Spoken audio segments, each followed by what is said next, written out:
But I just need a little bit more sort of context around what you mean by symbols. I mean, we all know what symbols are, but exactly, kind of, I don't know, put a story around it, or fit it into something more concrete. Like a religious, would it help you with a religious symbol? I mean, what are some that might help, yeah. Primary religious symbols? Well, I would say to begin to approach something as symbol is to recognize that it communicates something beyond its outward or literal appearance to you. So that there are dimensions and levels there that are waiting to be uncovered. It's like a treasure waiting to be, dug up. There's something more there. There's like a deeper meaning. Yeah. It's not superficial. And so like an idol is like, I don't know, just like the cross is an idol or what? Yeah, how could the cross function as idol versus symbol? Would that help? There you go. There you so go. Describe cross as idol and then describe it as symbol. That's a great one. That'll be Brian. When we make him scratch his head. Symbolic. When he goes like this, you got him thinking. Well, I think it becomes an idol when it becomes unquestioned and unexamined. So it's there, it's defined for you, it's defined in a literal way for you. It's an event, happened 2,000 years ago, man hung on a cross. There are theological claims and implications for that in terms of atonement and sin and all that is sort of hanging on the cross, if I may.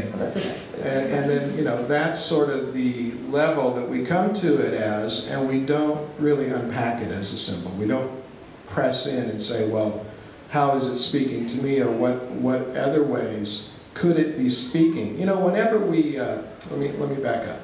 Whenever we try to define, and here's the problem with language and symbol. Symbol is a kind of language that is, well, pardon a technical word here, multivalent. It has many valences, many dimensions to it.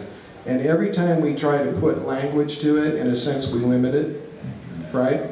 So we have to be careful to distinguish between our attempts to come to it and the language and the definitions, especially we scientific, we're so literal. In fact, we want the facts. Give me the facts. We like that dimension. But the symbol refuses to be limited to that. And it continually unpacks fresh dimensions of itself to us if we learn to listen. So partly it's a sensibility, a sort of attitude that we have coming to it that says there's more here than meets the eye, and any verbal definitions I've packed onto this, while they may be helpful, are probably limited, and I have to be open to more. Now we're getting back to this practice of amplification. Jung said amplify. In other words, let your imagination take you around the symbol. He used the term circumambulate. Walk around it. Look at it from behind. Look at it from the sides. Look at it from the front. 360. And let's see where your imagination takes you. And you begin to unpack these dimensions of the symbol. So how would you look at it from a different perspective? Well, using the cross as an example. Yeah. Using the cross as I mean, I'm stumped here. I'm not stumped, but But he's close. I'm flustered because I wrote my dissertation on this and I don't know how to put it in a few words. Oh my God! How long was the dissertation? Not that long, a couple hundred pages. All right. But Jung was huge on the cross because he felt that the cross was a symbol of the divine drama itself, and he found a lot of things in it I couldn't begin to unpack. But you could give it an example of something that would be unique that we might not approach the cross. Yeah, We see it. above and below, masculine and feminine, inner and outer. We could go on and on. What is dominant in your personality versus what is repressed in your personality, and how those can be reconciled. What the event is the clashing together of the opposites, which if you look at the gospel drama, that's exactly what the cross is on a lot of levels. It's a clashing of the opposites. All the opposites come together in the event of the cross. And I could go on and on. I mean, you look at the Jews and the Romans who crucified him, and the women who followed him, the men who forsook him. I mean, there's all these opposites just coming into play here. And the cross is, in a sense, a transformation, a reconciliation of all these opposites into a new reality.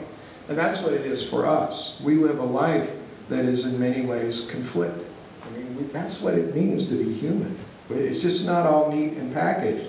And so we live the drama of the cross on many levels. And to learn to be with those opposites and let them clash and to find a new center that comes out of it when we don't repress and push away, but we allow everything to come in, then something new is born out of it.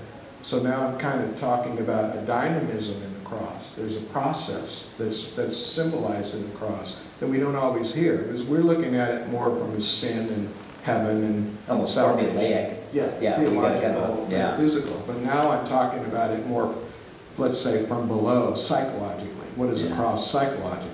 It is this process of the conflict and reconciliation of opposites, masculine and feminine. We, go on and on. But that's helpful, does that, I mean, it kind of opened up, even just thinking about that, opens up different ways of thinking about what is coming together on this big thing that we've kind of idolized and attached certain meaning to. And you've, I think that's a great way of thinking about it. Now, any other questions on that? Now you see why I brought Randy in here to talk, because it's like, wow. Let's break out the beer and hang out here for a couple hours. Where am I? I want to move on to a different subject, but I don't want to move off of that if anybody has got one more. I think the one reason why I wanted to talk about this a little bit was that I think we need to think about our own religious system that way, but we need to pay attention to that other religious systems too are doing the exact same thing, right? To see that it's not about pushing Islam or Judaism or Buddhism or Hinduism or Tao into the shadow, because we are people of the way, but to also be attentive to the wisdom and wonder of the way in which that symbol system speaks to its people, and to honor it for what it can do in its cultural context and place. And to see that that doesn't denigrate or take away from Christianity at all. It elevates all of them up to the same pursuit. And the reading that I gave you by Hick is sort of an effort at articulating that when we switched from, remember back in the day when we thought the universe revolved around the earth, that the sun moved around the earth and the earth was the center of the universe, and that we kind of perceive the world that way and our own worlds that way. And what Hick would say is that Christianity or any religion can kind of function that way, that we're the center and everything orients around us. And even all of our missionary work to the world, sadly, that's one of the regrets we probably have as a Christian community. Our missionary work is to make the world move like we move, because everything should orient to our religious perspective or our cultural perspective. And then when Copernicus comes along, we realize, oops, the earth is not at the center of the universe. The sun, we're all in a movement around the sun, right? The sun becomes central. What Hick tries to say is that we too need to wake up religiously to the same perspective, that the holy sits at the center, and the holy manifests itself in different cultures in different ways, and we need to honor that, so that we're a part of that which rotates around this glowing, holy orb, if you will, but so are other cultures. And then all of a sudden we realize that we can learn how they see the effect of the sun from their particular perspective, and to honor that just as much as we honor our own. And I think it's a kind of a wonderful kind of way of reimagining our relationship with other religions. That sort of helpful tool to think about how we relate to people.